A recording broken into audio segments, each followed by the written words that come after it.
우리 시간 말씀 보도록 하겠습니다. 오늘 말씀은 로마서 7장 18절 그리고 24절 25절 말씀입니다. 오늘 주신 우리의 말씀인데 가능하신 분들은 일어서셔서 주의 말씀을 받도록 하겠습니다. 우리 한 목소리 읽습니다. 시작. 내 속 곧 내 육신에 선한 것이 거하지 아니하는 줄을 아노니 원함은 내게 있으나 선을 행하는 것은 없노라. 오라, 나는 공고한 사람이로다. 이 사망의 몸에서 누가 나를 건져내랴. 우리 주 예수 그리스도로 말미암아 하나님께 감사하리로다. 그런즉 내 자신이 마음으로는 하나님의 법을, 육신으로는 죄의 법을 섬기노라. 아멘. 하나님께서 우리에게 주신 약속의 말씀입니다. 자, 여러분들이 이런 경험을 혹시 해보셨습니까? 이번에는 정말 참아야지, 이런 이렇게 마음의 결단을 합니다. 혹은 절대 이제는 그런 말을 그렇게 하지 말아야지, 이제 말에 대한 어떤 절제하는 마음을 이렇게 갖는 거죠. 또 때로는 하나님이 기뻐하시는 그런 삶을 그것을 내가 선택해야지, 결코 후회 없는 그런 하나님이 기뻐하시는 삶을 선택해야지, 이런 마음의 결단을 한번 해보셨습니까? 그런데 이렇게 마음속에는요, 분명히 선한 결단을 하지만 막상 현실에는 정반대의 어떤 행동을 하는 경우, 그런 경우를 혹시 여러분들 경험해 보셨습니까?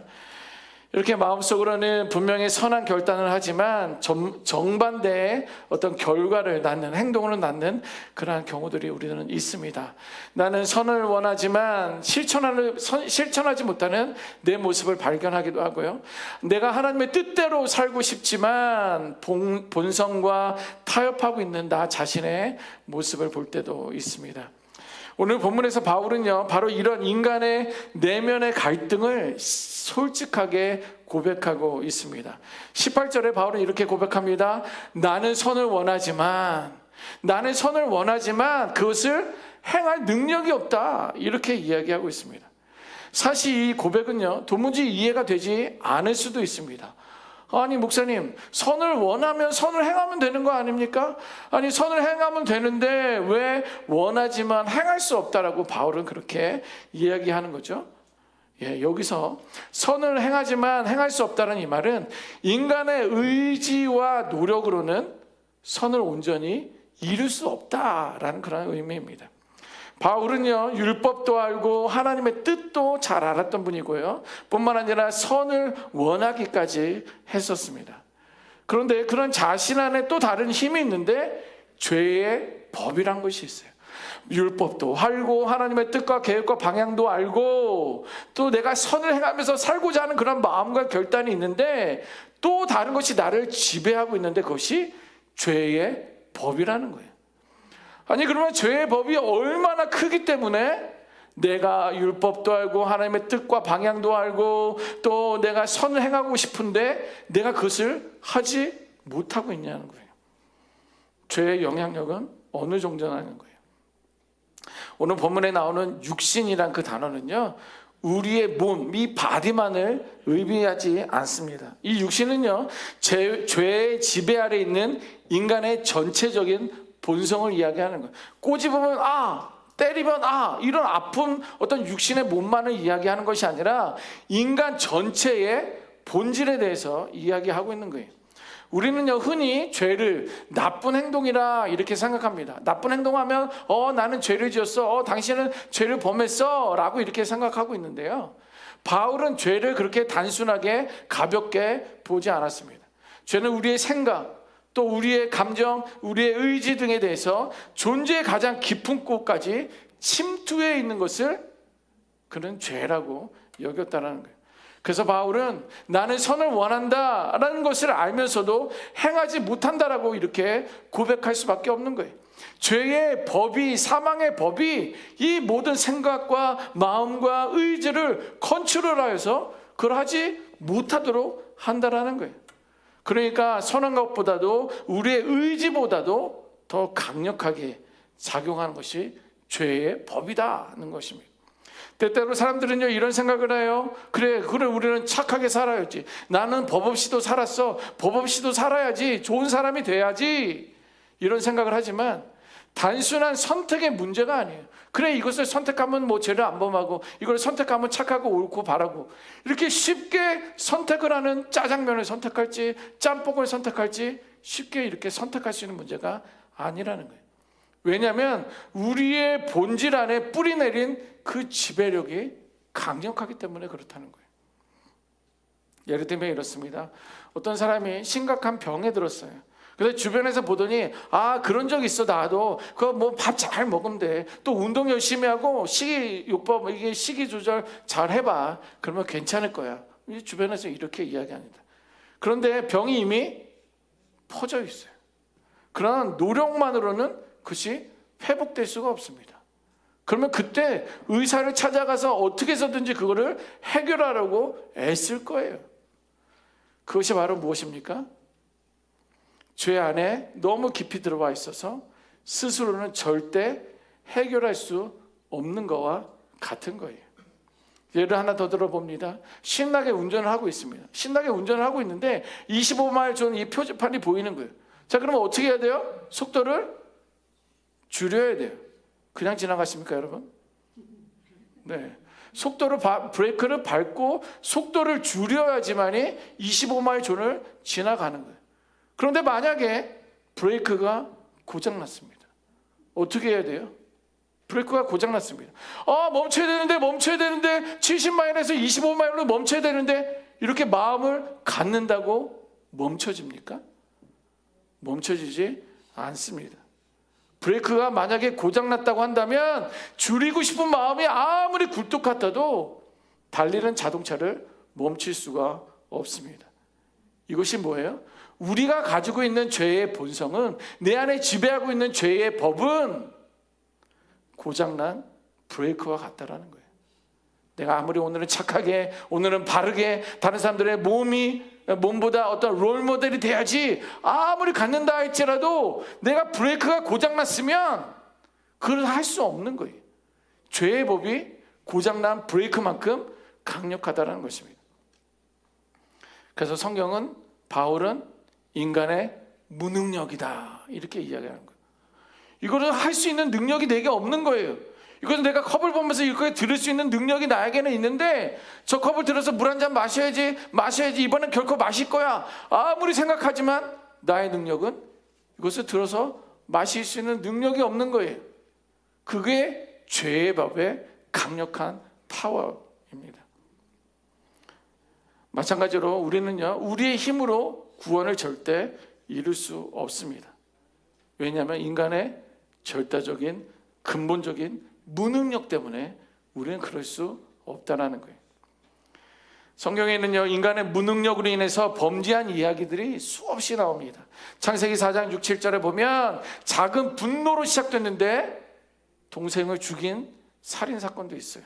제가 말씀을 읽어보면, 여호와께서 가인에게 이르되 내가 분하여 하면 어찌 됨이며 안색이 변하면 어찌 됨이냐, 내가 선을 행하면 어찌 낯을 들지 못하겠느냐, 선을 행하지 아니하면 죄가 문에 엎드려 있느니라, 너를 원하나 너는 죄를 다스릴지니라. 아멘. 이 말씀이 뭐냐면 하나님이 가인에게 말하는 거예요. 가인아, 너는 왜 이렇게 분낸 얼굴을 하고 있어? 성낸 얼굴을 하고 있느냐? 너의 낯빛은 왜 울그락부르그락 하고 있느냐? 하나님이 이렇게 물어보는 거예요. 그리고 너가 만약에 선한 일을 행했으면 어찌 나를 쳐다보지 못하고 있느냐? 그러면서 가인아, 죄가 너의 집 앞에 웅크리고 있다. 너는 그 죄를 다스려야 된다. 이렇게 말해주고 있습니다. 죄가 문 앞에 웅크리고 있다는 말은 뭐냐면, 마치 굶주린 사냥꾼이 그 맹수가 문 앞에서 기다리고 있는 거예요. 문만 열려봐, 틈만 생겨봐, 내가 들어가서 물어야 되겠다. 문 앞에 웅크리고 있는 그 죄를 너는 다스려야 된다. 너를 넘어뜨리려 하고 있어. 너를 공격하고 있어. 이것에 넘어가서는 안 돼 라고 하나님께서는 신신당부를 하고 있어요.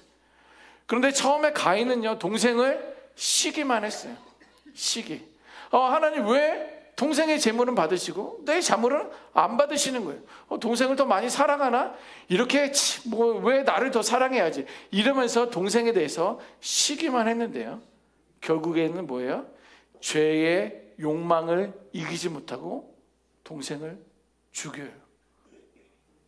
작게 시기함으로 시작되었는데 그 죄의 욕망을 이기지 못하고 다스리지 못하고 정복하지 못하고 동생을 죽였다라는 거예요.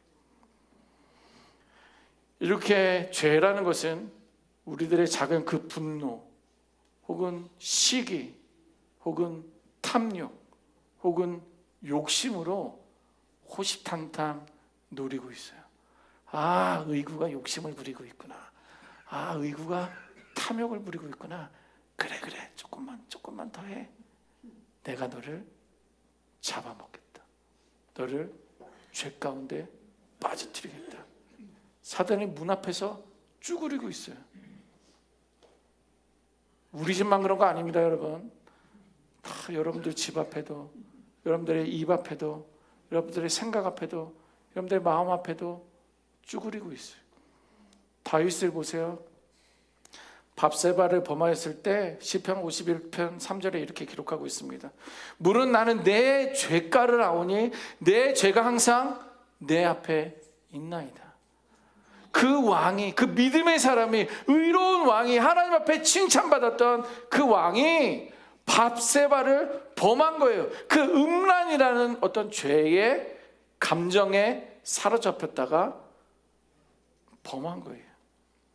그러면서 내 죄가를 내가 알고 있습니다. 주여, 내 죄가 항상 내 앞에 있나이다 라고 자신의 무력함을 주 앞에 토하고 있지 않습니까?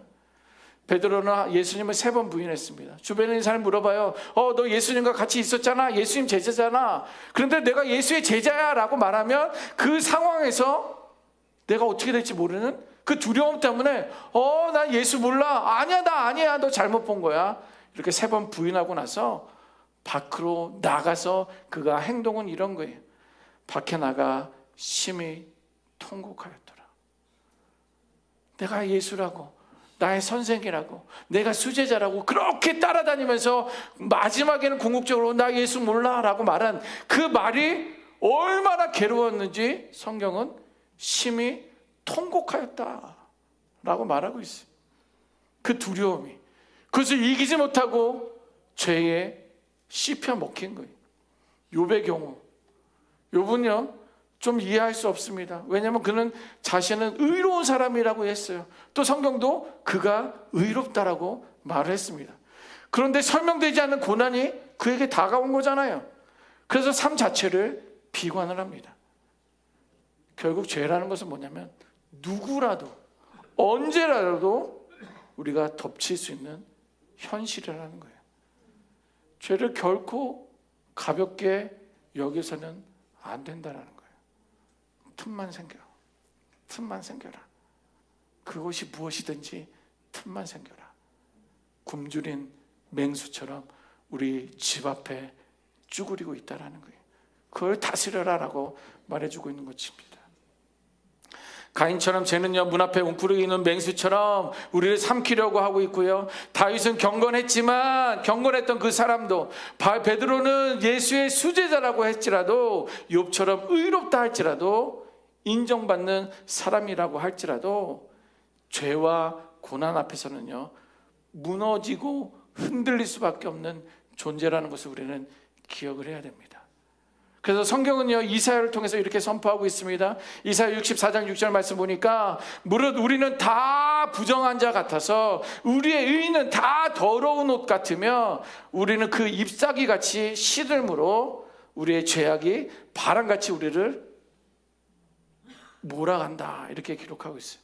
여기 보니까 우리는 다 부정한 자 같다라고 말하고 있어요. 그래서 우리는 다 우리의 의는 다 더러운 옷 같다라고 하는 거예요. 이 이야기는 뭐냐면 우리가 죄 가운데 있는 의롭다라고 여기는 어떤 그런 것들 가지고 하나님의 거룩함 앞에 절대 설 수 없다라는 거예요. 나의 착함과 의로움으로 아무리 치장하고 입고 나아간다 할지라도 하나님의 거룩함 앞에서 설 수 없다라는 걸 말하는 거예요.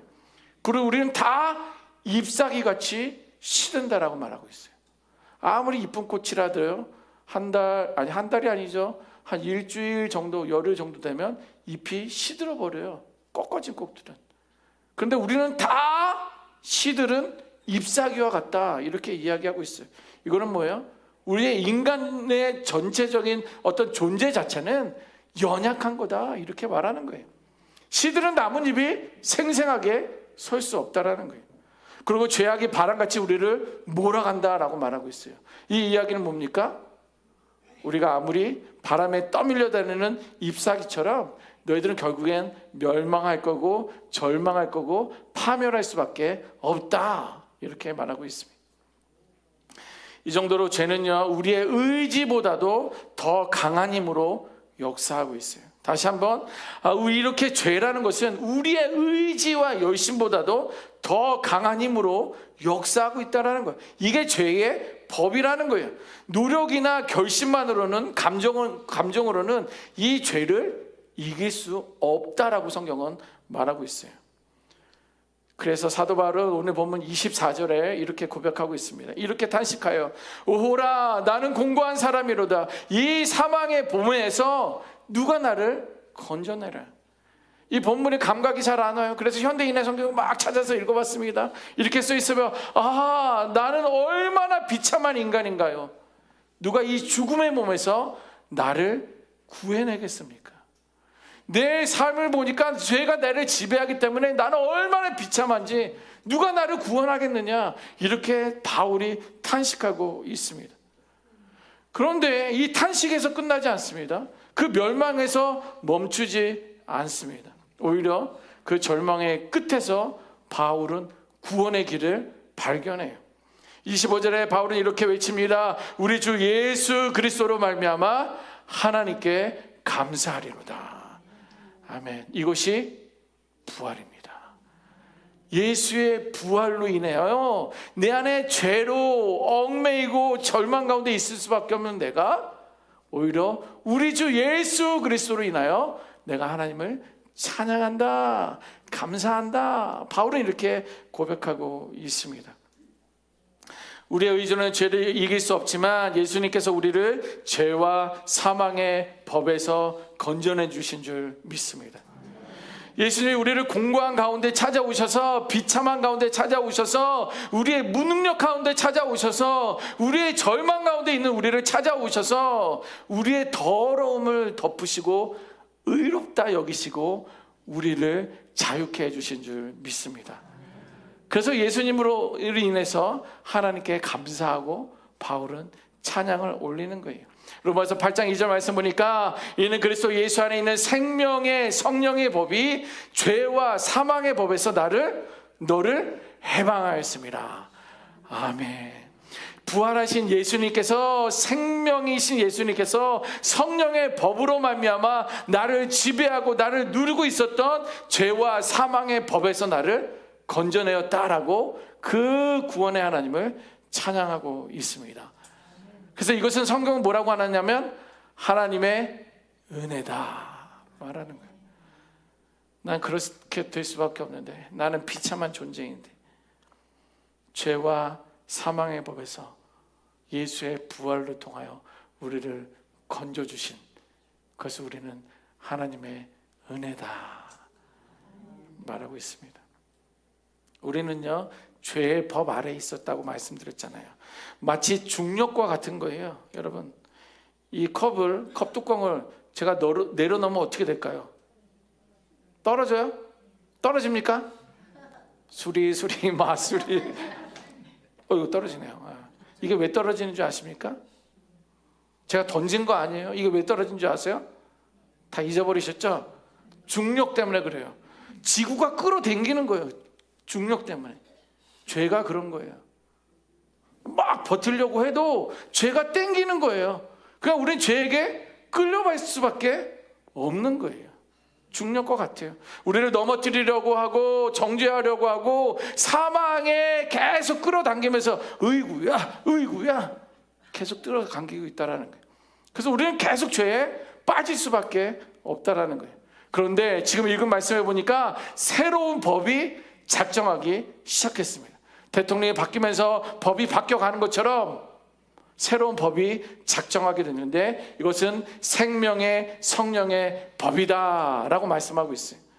생명의 법은 예수 그리스도, 성령의 법은 성령의 역사하심을 말하는 것인데, 그것이 죄와 사망에서 구원해 주었다라고 우리에게 말씀해 주고 있습니다. 더 이상 죄가 우리를 주장하지 못한다라는 거예요. 더 이상 사망이 우리를 결박하지 못한다라는 이야기입니다. 이제 우리는 예수 안에서 자유한 존재가 된 줄 믿습니다. 예수님의 생명과 성령의 능력이 우리 안에 역사하기 시작한 거예요. 이것은 마치 무거운 비행기가 날아가는 것과 똑같은 거예요. 어떻게 지구는 계속 땡긴다고 그랬잖아요. 그러니까 그 고철이 아니죠. 그 철덩어리가 하늘을 난다는 것은 상상할 수도 없는 거예요. 지구가 계속 땡기는데, 근데 여기서 어려운 단어 하나 나옵니다. 중력이 땡기는데 얘가 버티니까 날아가잖아요. 이게 뭐예요? 양력이라고 합니다. 약력이 아니라 양력이라고. 양력. 중력은 땡기지만 이 바람을 이용해서 비행기가 날아가는 것, 이것이 생명의 법이요, 이것이 구원의 법인 줄 믿습니다. 이것이 새로운 법이 이제 우리에게 적용하기 시작한 거예요. 옛날 법은 그냥 잊어버리세요. 아이, 그래도 옛날 법 이거 지켜야 되는 거 아니에요? 아니요, 지금 법이나 잘 지키세요. 죄와 사망의 법에 끌려다니지 마세요. 어떤 유혹 가운데 물려있지 말라는 거예요. 우리는 양력으로 비행기가 날아오르듯이 새로운 법 가운데, 생명 가운데 거할 수 있는 우리 모두가 되어야 될 줄 믿습니다. 그것이 기쁘고 감사한 게 오늘이 그 예수님께서 부활하신 날이에요. 그 예수님의 부활로 인해서 우리에게 생명으로 다가왔다는 거예요. 그래서 바울은 이렇게 외쳐요. 우리 주 예수 그리스도로 말미암아 하나님께 감사하리로다. 이 바울의 감사의 고백이 우리 모두의 고백이 되시기를 주님의 이름으로 축원합니다. 이 시간 우리에게 필요한 것은요, 더 나은 결심 혹은 더 강한 의지, 그래, 그게 아니에요. 그러면 뭐예요? 예수 그리스도입니다. 아무리 더 여러분들이 더 열심히 하려고 하고 막 의지를 가지고 해도 안 돼요. 예수가 그 안에 있어야 되고 예수를 만나야 되는 줄 믿습니다. 그렇게 예수를 인하여서 이 사망의 몸에서 건져내신 그 하나님을 날마다 찬양하고 예배하는 우리 모두가 되시기를 주님의 이름으로 축원합니다. 아멘. 기도하겠습니다. 그렇습니다. 우리가 얼마나 악한 존재인지, 중력이 지구를